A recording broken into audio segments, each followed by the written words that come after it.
사랑과 은혜가 풍성하신 살아계신 하나님 아버지, 오늘도 거룩한 주일 주님 전으로 우리를 불러주셔서 감사함을 드립니다. 오늘 하루 참된 예배자로 세워주시고 우리의 마음과 몸과 뜻을 다하여 주님을 높이는 이 모든 예배를 주님 받아 주시옵소서. 주의 은혜가 아니고서는 하루도 살아갈 수 없는 저희들입니다. 오늘 하루를 살아갈 수 있는 말씀의 은혜를 허락하여 주시고 우리의 공허한 심령을 성령으로 충만케 하여 주시옵소서. 오늘도 우리의 간절한 기도의 제목들이 있습니다. 우리의 연약함을 능력으로 채워주시옵시고 우리의 죄악이 떠나가게 하여 주시옵시고 모든 문제의 답을 찾는 그러한 능력을 경험하는 오늘 이 기도의 시간 되게 하여 주옵소서. 주님, 오늘도 우리의 마음을 다해 드리는 이 물질의 손길 위에 주님 복의 복을 다하여 주시옵시고 드리는 모든 감사와 또 간구와 모든 마음을 하나님께서 들으시고 응답하여 주시고 우리 하나님, 우리를 향한 그 마음 늘 한순간도 놓치지 아니하시고 우리를 바라보시고 우리를 붙들고 계심을 믿는, 또한 은혜를 누리는 그런 확신을 누리는 오늘 이 새벽 되게 하여 주옵소서. 모든 것 감사드리며 살아계신 예수 그리스도의 이름으로 기도드립니다. 아멘. 하나님께서 우리에게 주시는 말씀입니다. 창세기 12장 10절에서 20절 말씀입니다. 창세기 12장 10절에서 20절 말씀 함께 보겠습니다.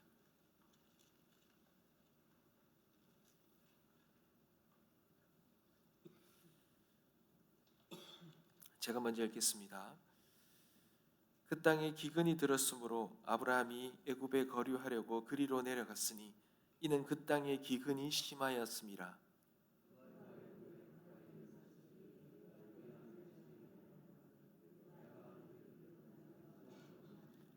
애굽 사람이 그대를 볼 때에 이르기를 이는 그의 아내라 하여 나는 죽이고 그대는 살리리니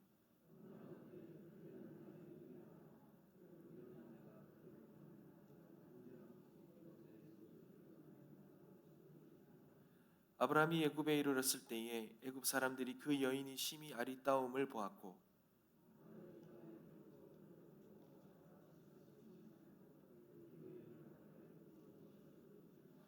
이에 바로가 그로 말미암아 아브라함을 후대함으로 아브라함이 양과 소와 노비와 암수 나귀와 낙타를 얻었더라.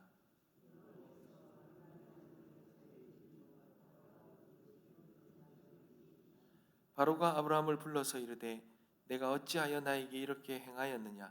내가 어찌하여 그를 내 아내라고 내게 말하지 아니하였느냐?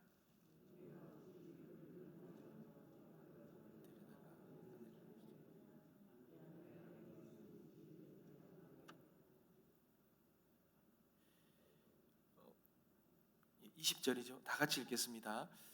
바로가 사람들에게 그의 일을 명하매 그들이 그와 함께 그의 아내와 그의 모든 소유를 보내었더라. 아멘. 사랑하는 성도 여러분, 오늘 본문은 하나님의 그 약속을 믿고 이 가나안으로 입성했던 이 아브라함이 그 가나안 땅에 기근을 만나자 그가 곧장 이 애굽으로 내려가는 그런 이야기입니다. 여러분, 그 애굽으로 내려갔을 때에 이 아브라함이 이 바로를 만나죠. 근데 이 바로가 그 아브라함의 아내 사레의 그 아름다움을 보고 이 아브라함이 위기의식을 느낍니다. 이 아내 때문에 자칫 잘못하면 자기는 목숨을 잃을 것 같고 이 아내를 빼앗길 것 같은 그런 두려움 때문에 아내를 누이라 속이죠. 그가 이 거짓말을 어떻게 보면 영적으로나 도덕적으로나 그가 실수를 하는 겁니다. 그 가운데서 위기를 겪지만 그럼에도 불구하고 하나님이 이 아브라함의 이 연약함에도 불구하고 하나님이 아브라함을 지키십니다. 이 바로에게 꿈에 나타나서 그에게 재앙을 경고함으로써 바로가 이 아브라함을 돌려보내는, 약속의 땅으로 돌려보내는 그러한 일이 오늘 이 본문의 내용입니다. 여러분, 이 본문을 통해서 우리가 알 수 있는 오늘 한 가지 핵심 메시지가 무엇입니까? 여러분, 하나님의 사람들이요, 인생의 기근을 만납니다. 근데 인생의 기근을 만났을 때 하나님의 약속에도 불구하고 그들이 그 하나님의 약속을 신뢰하지 못하고 이 인생의 기근 앞에, 위기 앞에 무너질 때가 있습니다. 실패할 때가 있습니다. 근데 그럼에도 불구하고 하나님은요, 그 하나님의 백성들과 한 그 언약, 그 약속을 지키시기 위해서 그들의 실패에도 불구하고 하나님은 그들을 위해 신실하게 일하신다. 하나님은 약속을 지키신다. 여러분, 그것을 우리는 놓치지 말아야 할 것입니다. 여러분, 17절 말씀을 한번 볼까요? 여호와께서 아브라함의 아내 사레의 일로 바로와 그 집에 큰 재앙을 내리셨다 그러죠. 사랑하는 성도 여러분, 가만히 보면요, 조금만 앞에만 보면 12장 1절에서 9절 내용이 무엇입니까? 아주 유명한 장이지 않습니까? 하나님께서 이 아브라함을 택하시고는 그에게 이 지시할 땅, 가나안 땅으로 떠나라 그러죠. 그리고는 그에게 놀라운 약속을 합니다. 놀라운 축복을 하죠. 복이 될 거다. 너에게 복을 줍니다. 그 복을 주시고는 그에게 엄청난 사명 또한 주시면서 이 가나안 땅으로 하나님께서 이 아브라함을 떠나라고 그렇게 말씀하시죠. 여러분, 우리가 창세기를 볼 때, 우리 성경 전체를 볼 때 세 가지를 봐야 된다 그랬잖아요. 이 땅과, 그리고 하나님의 백성, 이 언약 백성, 그리고 그들에게 준 이 사명을 우리는 놓치지 말아야 합니다. 하나님께서는 이 가나안 땅이라는 하나님의 그 복된 땅을 택하시고는 이 하나님의 백성, 언약 백성을 택하신데 이 아브라함을 통하여 이 하나님의 백성을 앞으로 이루어 가실 것입니다. 그들에게 복을 주시고는 사명을 주시죠. 생육하고 번성하여 땅에 충만하라는 겁니다. 이 에덴에서 주셨던 그 약속, 에덴의 그 풍성함처럼 그렇게 풍성함을 회복하라고 사명을 주시는 겁니다. 그 엄청난 복을 받고 사명을 받은 이 아브라함이, 여러분, 그 땅에 들어가자마자, 기근이 오자마자 하나님 앞에 묻지도 아니하고 풍요로운 애굽 땅으로 발걸음을 옮겨버립니다. 여러분, 이게 과연 가능합니까? 하나님이 약속하신 땅인데 그 약속하신 땅을 버려두고 그 약속한 땅에 기근이 있고 위기가 오자 그 땅을 버리고 애굽 땅으로 내려가는 것. 여러분, 이것은 단순히 지리적으로 이동했다 이런 의미가 아니죠. 이 말은 하나님의 이 손을 놓아버린 겁니다. 하나님의 약속을 신뢰하지 못하는 겁니다. 그리고는 눈앞에 이 세상의 이해득실을 따지는 거죠. 계산기를 두드리는 것입니다. 이 말은 아브라함이 영적으로 타락했다는 신호입니다. 사랑하는 성도 여러분, 우리도 그럴 때가 있지 않습니까? 우리의 삶에 우리가 하나님을 믿고 따르지만 우리의 삶에는 여전히 어려움이 있지 않습니까? 기근이 있지 않습니까? 경제적인 어려움뿐만 아니라 우리 자녀들이 속을 썩이거나 건강에 적신호가 켜지거나 여러 가지 우리의 산업에 어려움이 생기고 우리의 뜻대로 되지 않을 때가 있지 않습니까? 그럴 때에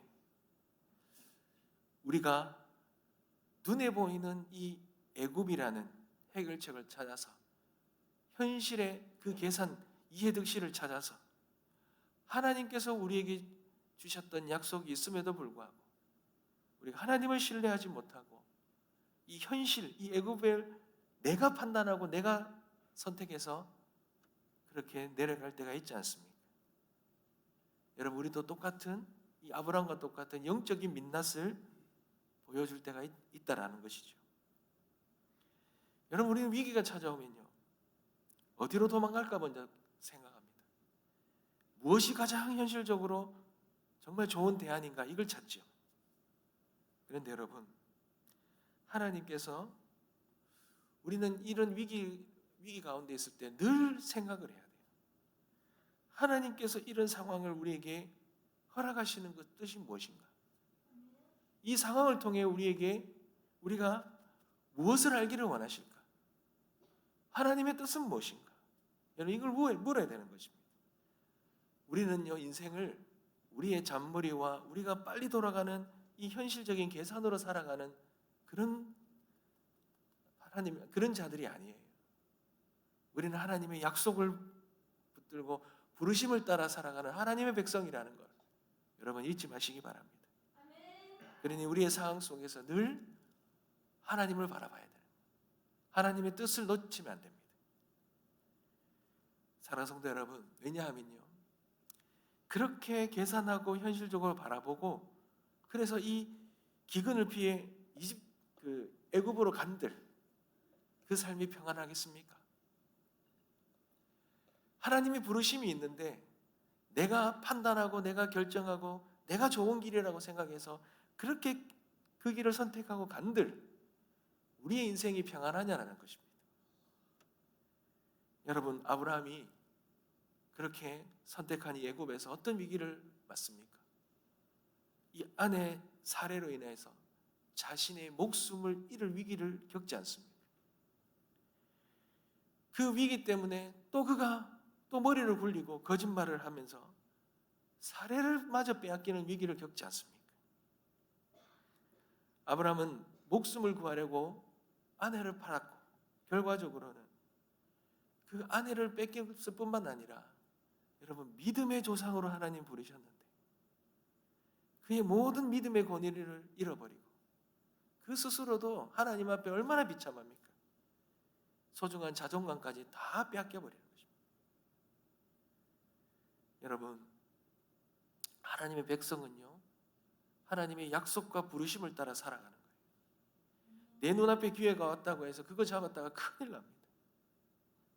우리는 그거대로 살아가는 것이 아니에요.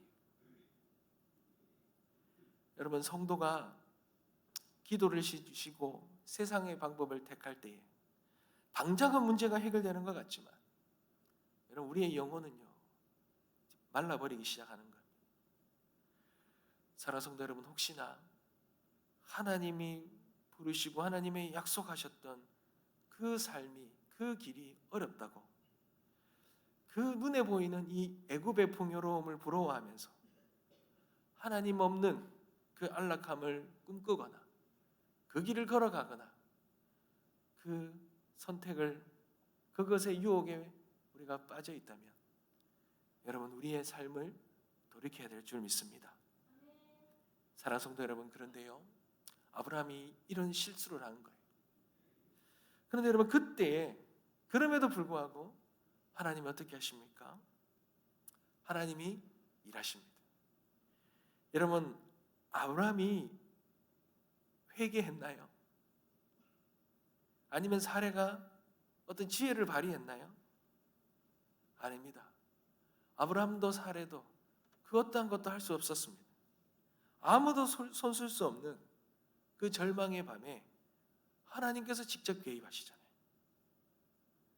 하나님은 아브라함의 그 비겁함, 그 거짓 때문에 침묵하지 않으시고 오히려 아브라함이 망쳐놓은 이 모든 상황을 수습하시기 위해서 하나님이 이 애굽의 절대 권력자인 이 바로에게 직접 찾아가셔서 이 바로를 치십니다. 여러분, 이럴 때 우리 안에 질문이 하나 들지 않습니까? 아니, 왜 거짓말은 아브라함이 했는데, 이 모든 실수는 아브라함이 했는데, 어떻게 보면 아무런 죄가 없는 이 바로가 재앙을 받을 수 있냐라는 겁니다. 이런 뭔가 불공평하게 보이기도 하지요. 그러나 여러분, 여기서 우리가 깨달아야 될 복음이 바로 여기 있는 것입니다. 여러분, 바로가 재앙을 받는 것은요, 아브라함이 의로워서 받는 게 아닙니다. 여러분, 뭐 때문에 바로가 재앙을 받습니까? 바로 하나님이 하신 약속 때문입니다. 여러분, 12장 3절을 한번 볼까요? 12장 3절을 보겠습니다. 너를 축복하는 자에게는 내가 복을 내리고 너를 저주하는 자에게는 내가 저주하리니 땅의 모든 족속이 너로 말미암아 복을 얻을 것이니라 하신지라. 사랑하는 성도 여러분, 바로가 이런 벌을 받는 거는 바로 이 약속 때문에. 너를 저주하는 자에게 내가 저주하겠다. 사랑하는 성도 여러분, 하나님은 지금 비겁하게 숨어있는 아브라함을 보시는 것이 아니라 아브라함과 맺은, 그분이 직접 맺은 이 약속, 언약, 이것을 보고 계시는 것입니다. 사랑하는 성도 여러분, 어린 자녀가요, 길거리를 가다가 깡패를 만났어요. 부모가 그것을 봤으면요, 어떻게 하겠습니까? 너 부모 말 안 듣고 그렇게 가다가 깡패 만나가 너 맞았으니 잘 됐다. 그리고 팔짱 끼고 구경합니까? 아닙니다. 부모는요, 일단 그 깡패들을 쫓아내겠지요. 아이를 구해낸 다음에, 그리고는 뒤에 그 아이에 대한 꾸중은 그때 하겠죠. 일단 그 아이를 지켜내고 보호하는 것이 부모의 가장 우선된 마음 아니겠습니까? 여러분, 하나님께서는요, 이 아브라함의 이 언약을 방해하는, 여러분, 이 바로는요, 아브라함과 하나님과의 그 언약을 방해하는 방해꾼일 뿐입니다. 그러니 하나님은 지금 아브라함의 도덕성보다도 그를 통해 온 인류를 구원하시겠다고 하는 그런 믿음의 족속을 이루게, 하나님의 언약 백성, 믿음의 백성을 이루고자 하는 하나님의 놀라운 그 구속의 계획을 방해하는 그 바로를 하나님이 치시는 것이라는 거예요. 하나님은 그 약속이 더 우선이고 그 약속이 가장 하나님은 귀하게 여기시는 것입니다. 사랑하는 성도 여러분, 이것이 바로 하나님의 신실하십니다. 여러분, 우리는 수시로 이 애굽으로 내려가지만 그러나 하나님은 한 번도 우리를 포기하고 애굽에 버려두지 아니하셨습니다. 아브라함의 거짓말보다 하나님의 약속이 더 크기 때문에 사례는 지켜졌고 아브라함은 다시 약속의 땅으로 돌아올 수 있었던 것입니다. 그 약속이 결국은 예수 그리스도를 통하여서 우리에게 구원의 놀라운 그 역사로 여러분 증명되지 않습니까? 사랑하는 성도 여러분, 믿음의 사람들은 하나님의 이 약속 안에 있는 사람들입니다. 하나님은 우리를 향한 그 약속 절대로 잊지 아니하시고 하나님의 그 신실하심으로 그 약속을 늘 언제나 이루어 가시리라 믿습니다.